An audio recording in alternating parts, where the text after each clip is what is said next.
Hello and welcome back to Frame and Fiber Pals. My name is Paige and I'm so glad you stopped in.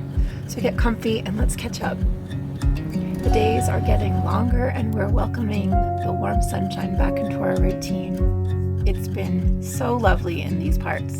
In this video, I'll bring you along with me and Paul Miller as we do some gardening chores.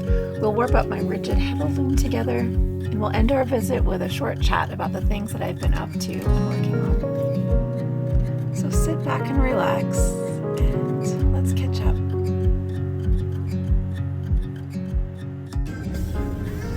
Hi pals! Oh babe, can you turn that down? We'll get copyright striked on YouTube. Monetized. Do you see Paul Miller? Do you see me? Do you see? Look, I'm so excited. This is our new to us 20-year-old Ford Ranger. So I mentioned last week about my daddy. Well, this was his truck, and Miller worked on it, and you got it working pretty good, right? He had to do some stuff. My mechanic did some stuff too, but Paul Miller's been like cleaning it up and getting it going. And so today we're taking my daddy's little truck and we're going to Arrow Acres Alpaca Farm. Sorry, it's bouncy because I'm in a pickup truck. It's a little pickup truck. We're going to Arrow Acres to pick up some alpaca poop to put it in there so I can bring it home and add the compost to my garden beds. All right, we'll take you with us. We'll show you the big pile of alpaca poop we get to dig into. Okay, there's the pile of poop. It's very large. I'm very excited. Look at my little truck. Isn't it cute? I don't know what color it looks like on screen to you guys, but Miller and I have decided to tell people that it's blue with a hint of red. It's not purple. What color is the truck, babe? Blue with a hint of red. Okay, friends. Do you see how many worms are in this pile? That is golden. Oh my gosh, it smells so good. And like poop. Only farmers and gardeners would say it smells good. All right. Paul Miller's digging. Let me get digging too.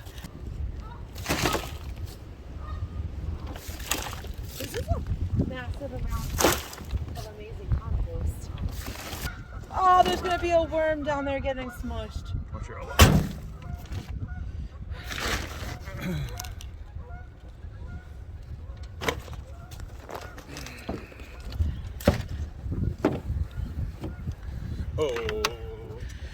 Domino.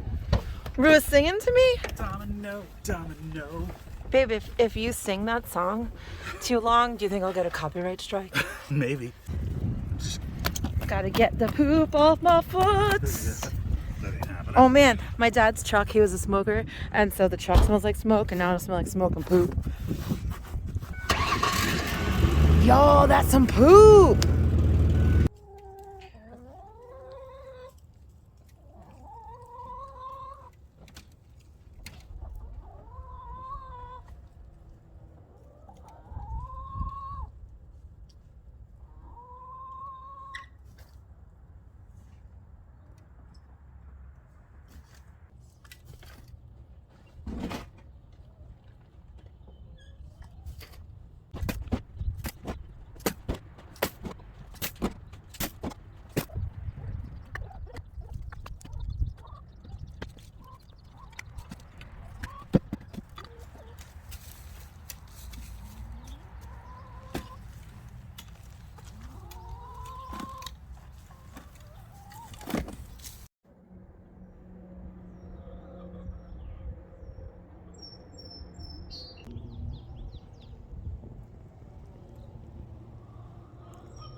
Okay, friends, I don't know if you can see me. I don't know if this is blurry. I'm planting my strawberries, or transplanting some strawberries. They're super easy to transplant. Like, they can take lots of abuse. Once you buy a strawberry plant and plant it in your yard, you should never, ever, ever, ever have to buy strawberries ever again. So I want to make sure I have some roots attached to the corm. I think it's a corm. It's the crown of the strawberry. This part does not go under the ground, so they're very, very shallow roots. I'm just gonna place that right there. Hold up these leaves. They don't really need the leaves because it's all about the roots right now. Let's see how shallow I'm planting that. This is really nice soil, and I'm going to top it with a liquid compost. I use Neptune's Feast. I think I use Neptune's Feast. It stinks like dead fish, and it's so good for your plants. So that's that little guy. This strawberry right here might be dead. I mean, the roots are, it feels like it's in there though. So I'm gonna give this a couple more weeks and see if anything pops out. Otherwise I'll transplant that too. So that's it. That's how I transplant my strawberries. Like I said, you should never have to buy strawberries, even if you have a patch that aren't doing well because they're not in a happy place. As long as you just leave them there and let them spread, you can always grab the little runners. Can't really show you. This in the spring was a runner, or in this last summer was a runner. And just transplant them. They're so easy, guys. They're great and easy in containers too. This whole entire green stalk right here, this is 5 tiers. It's gonna be all strawberries because last year in these planters, my strawberries were like, they were crazy good, crazy good. All right, let me fertilize and get this on top. Did you see how I just dug all that without my gloves? And now I'm putting my gloves on. I don't know, I'm backwards with gloves. Okay. Hey pals. I wanted to pop in for just a second. Will this make it into video? I don't know. But, okay, today is my daddy's birthday. And I'm in his truck. And I drove it for the first time to pick up mulch. Usually I get mulch delivered because I've never had a little pickup truck before. And so I went to the landscape yard, I guess. They do more than landscaping there. But anyway, I drove in. That's my yard of mulch. And I'm just like, I don't know. The fact that it was like the first time that I did this in my daddy's truck on his birthday is pretty cool. So I thought I'd share. I'm gonna go and meet my stepmom for lunch today to celebrate my dad's birthday. So, okie doke. That's all for now. We planted some dusty Miller's and geraniums in Miller's mom's honor. He remembered those flowers growing up and wanted to see them this summer in our yard. And my starts are out and ready to be planted. It's here, guys. It's here. All right, on with weaving.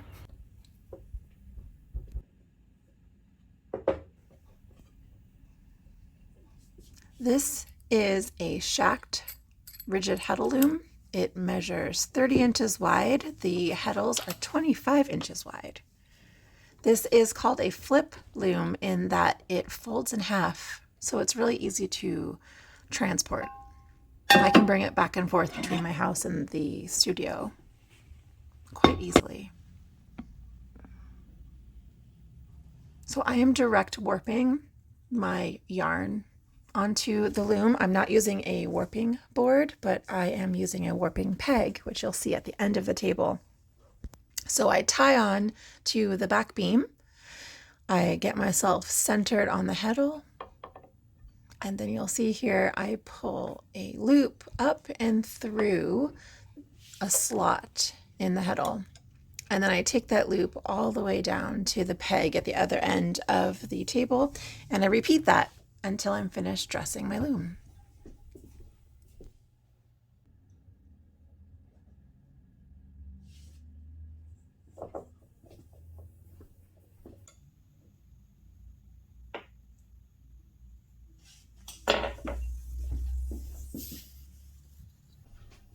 Warping a loom is definitely the most time consuming and I don't want to say hardest part, but maybe more involved and complicated part of weaving. It's the part that I think beginners, I mean, I say this, I was a beginner and I was intimidated by this process. But once you do it a couple times, it does make sense. And you do get the hang of it.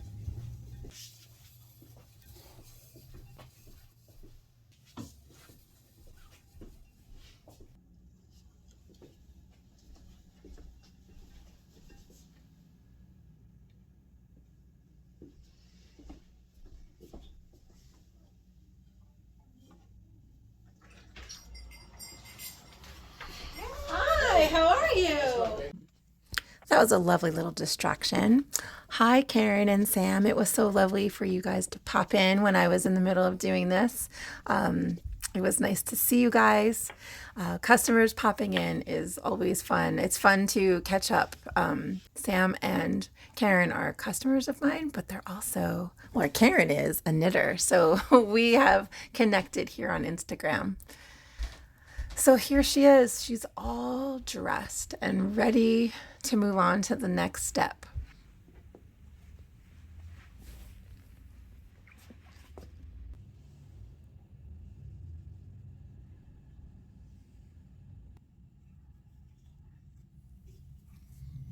So this is just a good practice to tie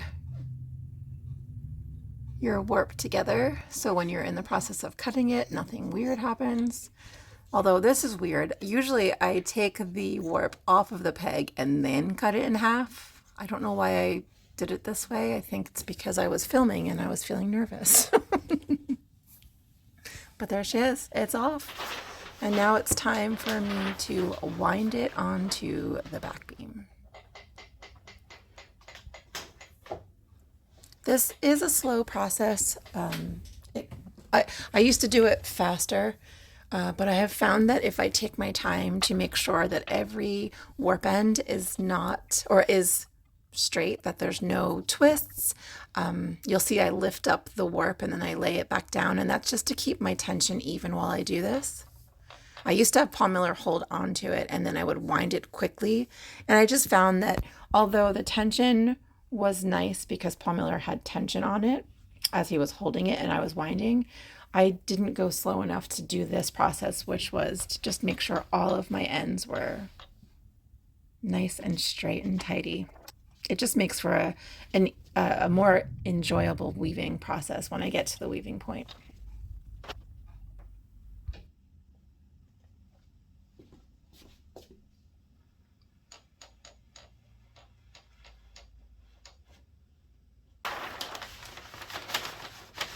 I use the paper to separate the layers of my warp so nothing, the fibers don't really rub against each other. I mean, this is a cotton warp, so I don't think it would be as bad as wool wanting to stick together, but it just makes it, again, for a nicer weaving process. The better quality of your prep makes for a more enjoyable weaving.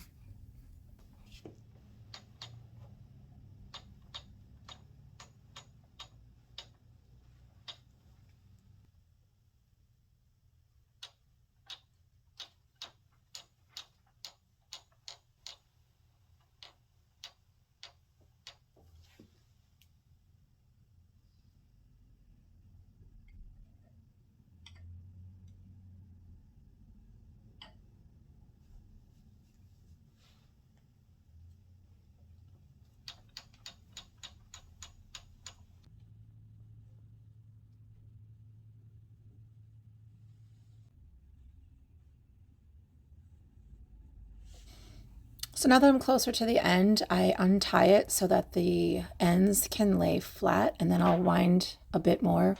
And this just alleviates any kind of weird tension that may have occurred because the outer ends are a little bit longer than the inner ends when you do a direct warp like this because of the angle that they go down the table to the peg, if that makes any sense. And so now it's time to tie them onto the front beam. Now, this right here is me pulling one end. So strike that. Let's say it again. When I warped this, you'll notice that I was pulling a loop through the slot. They were cut, and so now there's two ends per slot, and I need to take one end out and pull it through the hole in the heddle. So the heddle is a series of alternating slots and holes. I can't tell you how many times I've been excited to tie onto the front loom that I forgot this part and had to untie my entire warp.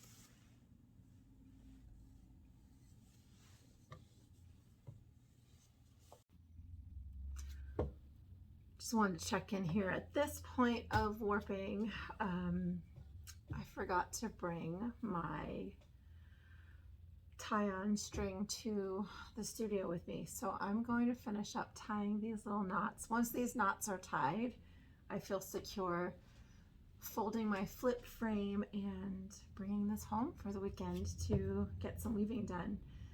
The nice thing about this rigid heddle in particular is that it does flip and it in half, and it makes it really easy to carry, to transport. So I can bring this back and forth to work.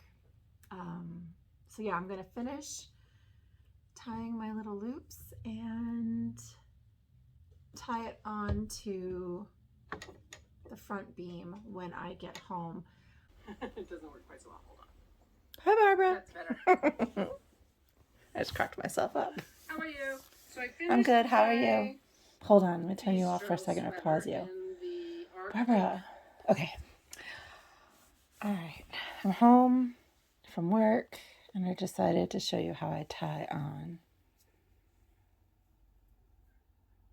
my warp onto the front beam. Okay. Let me change the camera so you can see better. Okie doke.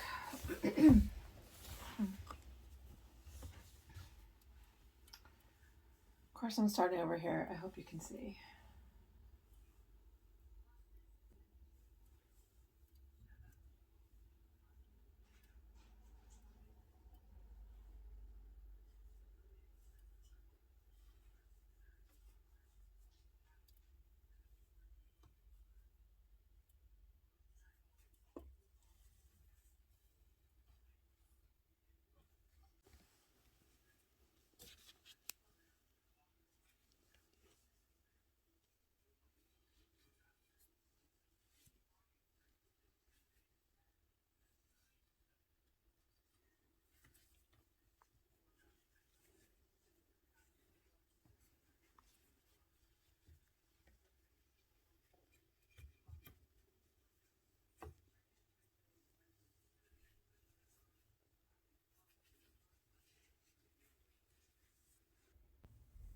And there you have it.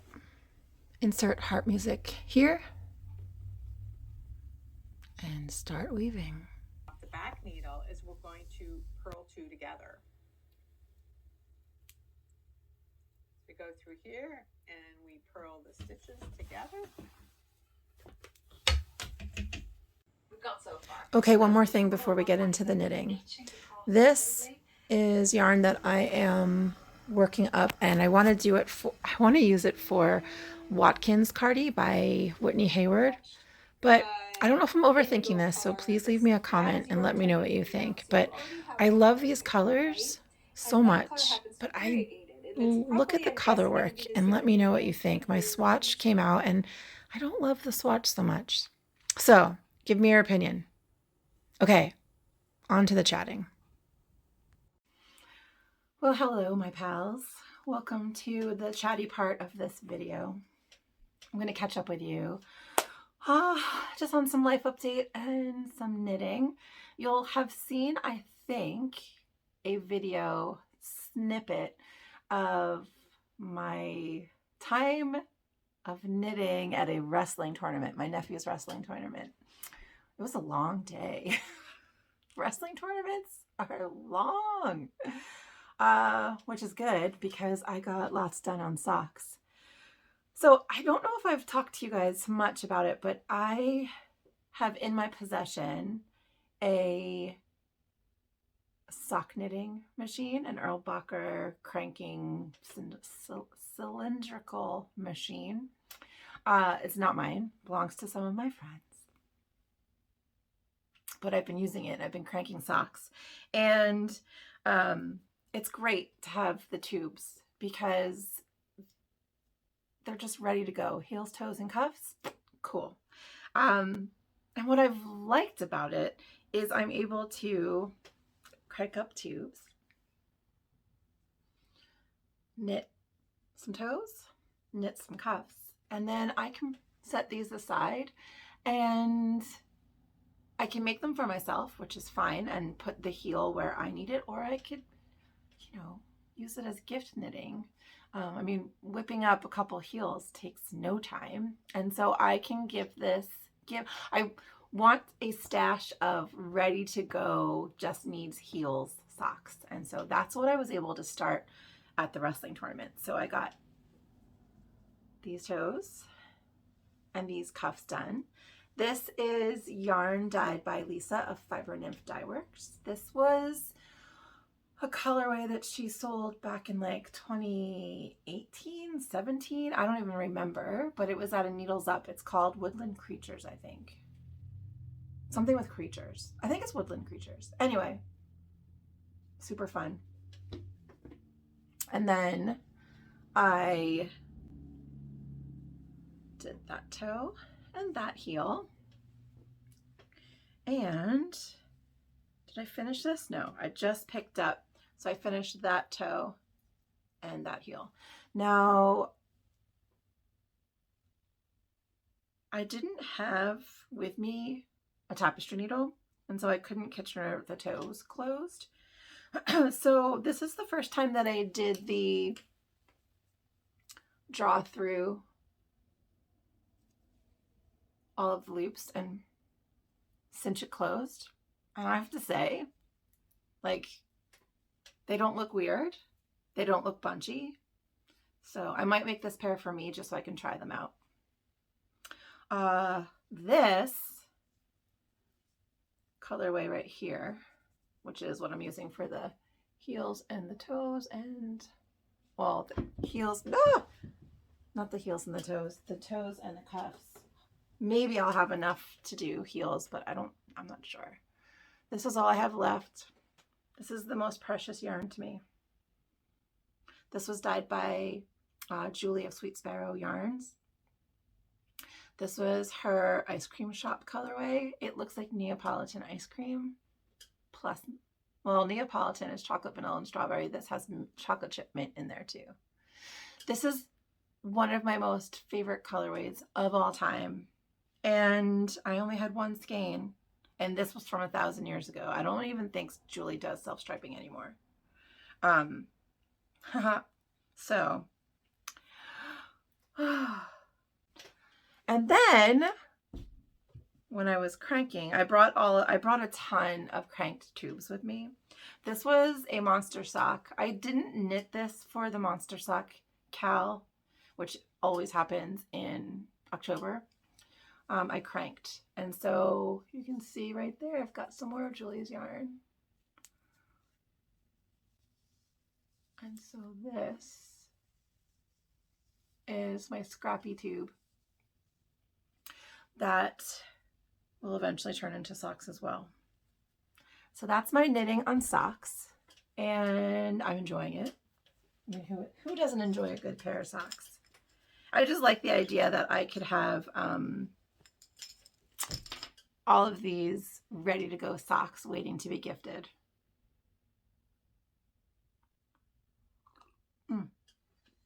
I'm drinking coffee and it tastes really good. It's my second cup and I don't generally do 2 cups of coffee in a day, so. Okay, let's talk about my Endurst, which I didn't get much done on this. I can't believe, I thought I'd have this finished by the time I talk to you next, and of course I don't. Why? Because I'm a slow knitter. Also, I say I'm a slow knitter, it's that I do so many other things besides knitting. So I bound off the body, which I feel like last time I saw you, I had not. I did a tubular bind off, which I guess you can't really see on the camera. Tubular bind off. I bound off the neck, but I did it with a regular knitted bind off. And I might rip out that bind off and also do a tubular because it's not really stretchy. And it is a pretty tight collar. So I think it needs to be stretchier. It looks so silly right now without having the armholes done. So I just have the armholes done. I'm going to rip that out and then do the armholes, right? My head. Yeah, that won't fit over my head. All right. Now I promise I won't show that to you again until it's finished. It's called Endurst. It is a tank top pattern that you can knit, I think, 4 versions with the pattern depending on how you pick and choose your neckline. And if you choose to do bust darts, which I did choose. It's by Elizabeth Judith. Please check her out if you haven't. She has very classic, simple patterns, and this is one of them. And I will definitely be casting that on again in wool. I'm making this one in Quince & Co. Sparrow, which is 100% linen, which I love, and I definitely will have for the summer. But I really think it was written for wool, the pattern. And I just feel like the plumpy wool will really be pretty with that. We'll see. I haven't done anything with it. So maybe once I wash it and dry it, I'll be happy with it in the linen. But for now, I definitely want to do it in wool. That was like the quickest knitting chat I think I've ever had on this channel. I did enjoy my time with the boys. I wonder, yeah, I had such a great time with them. They're such fun kiddos to be around. I am really happy. The Frame and Fiber, my picture framing and fiber art studio, I love calling it that now, is going well. Today is, which I said in the beginning of the video, is my dad's birthday. And I decided to do another Etsy sale for my dad's birthday. And then my brother's birthday is next week. So it's like I'm running it for the week from one birthday to the next. And it's 40% off everything in my Etsy store. So go check it out. I will be periodically putting my Etsy shop on sale until the yarn that I have at the shop is small enough that it could be my stash. Right now, I probably have about a quarter or less. I probably have less than a quarter of my inventory when I first decided to sell everything off. But it's still a little too much for me to be comfortable, hoarding. Yarn hoarding is not something I'm interested in doing. Plus, look at all that. I have plenty, right? Like that's plenty of yarn. What I don't have plenty of is fiber. So I just bought some. Do you want to see a little bit of an acquisition? I wasn't planning on doing this, but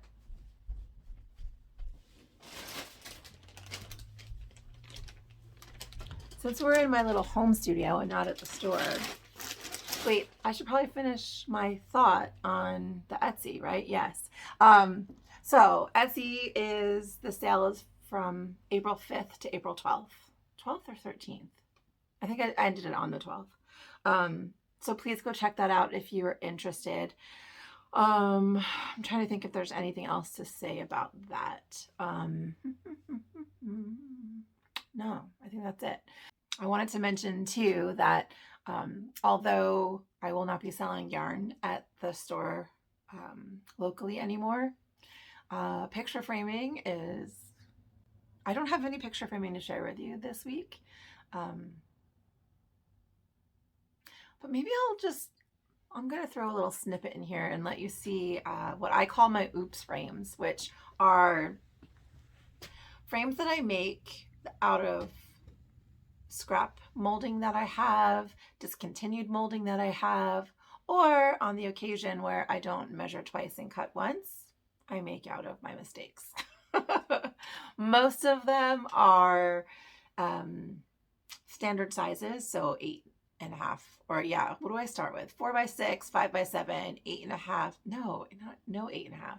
8x10, 11x14, and so on. Those are the standard sizes that you'd find in any place that sells photo frames. So yeah, I have those.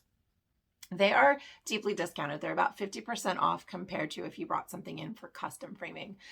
So that is something that if you are a maker and you need a small frame, you can always get in touch with me and we could do like a little video chat where I can show you what I have and, you know, you take a look. So let me know too, like if you are specifically, I'm thinking stitchers, if it's something that like you would be interested in seeing Etsy listings for, you know, ready to ship kind of, because they're ready to go. So yeah, my oops frames. I need to talk about them more often because I love, number one, I love that people are able to get them at discounted prices because picture framing is not cheap. And that's a picture framer saying that. Picture framer saying that. Also, I love that I am able to use moldings and materials that may have been in the landfill. So it's pretty cool. So, okay. What was I going to do after that? Oh, I was going to show you my acquisition. Okay. So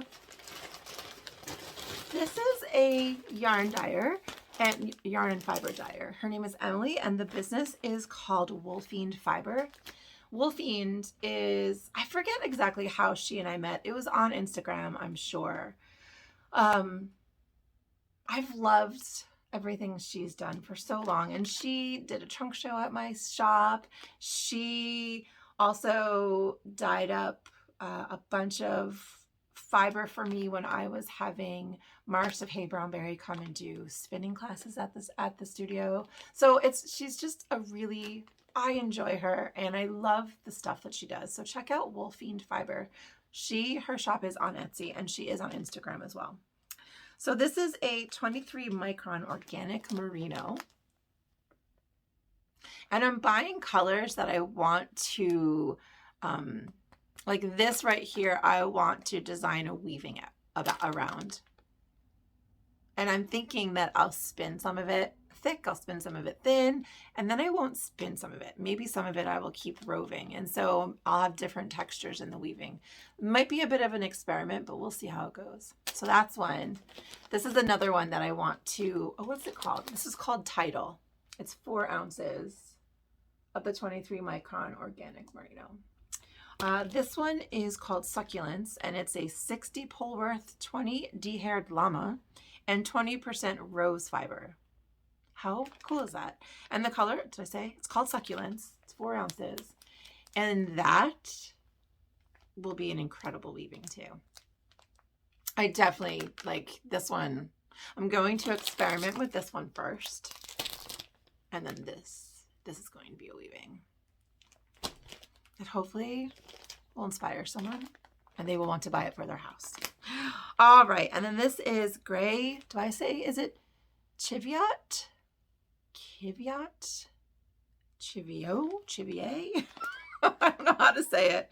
Cheviot. I'm going to say that, and if it's not correct, you can correct me in the comments. Although you can't because you'll spell it and I'll still say it incorrectly. So, all right, this is 4 ounces, and the colorway is called Deluge. So I definitely have a theme of water going right now. I wonder if, well, I guess, yeah, I could use those together. Ooh, so there will be spinning in the next episode, I'm sure. I wanted to spin more, but like all of this fiber right here, a lot of it really isn't, like, it's really not for spinning. A lot of it's for felting. Although I guess I could spin this. Yeah, I could spin this. Anyway, it's felting fiber, but I even thought that could be kind of cool in a tapestry weaving. So. Okay, pals, I'm going to go and finish the rest of my coffee. And I am going to get in the shower after mulch. I hope my hands weren't gross on the camera because I was in the dirt this morning.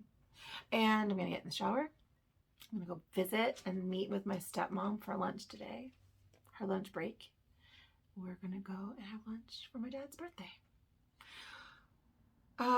Speaking of my dad, you guys, thank you so much for all of your sweet, kind, encouraging, heartfelt comments from last video. I appreciate all of you who shared about your own losses with your mom and dads, and it just, I mean, it's a fact of life, and not that I want anyone to lose anyone they love, but it's a fact. And just having you guys share with me a bit of your heart and a bit of your grief and the way that you've, you know, lived without the people you love. It's that bittersweet, you know, balm to my heart where I just feel that connection with you, even though we've never met. So thank you so much for taking the time to express your condolences and to express your journeys. So on that note, my dear friends, take care of yourselves. I hope you can find something in your day a little bit small, no matter what the circumstance, to be thankful for. And I hope it brings a smile to your face. Okay, until next time, bye.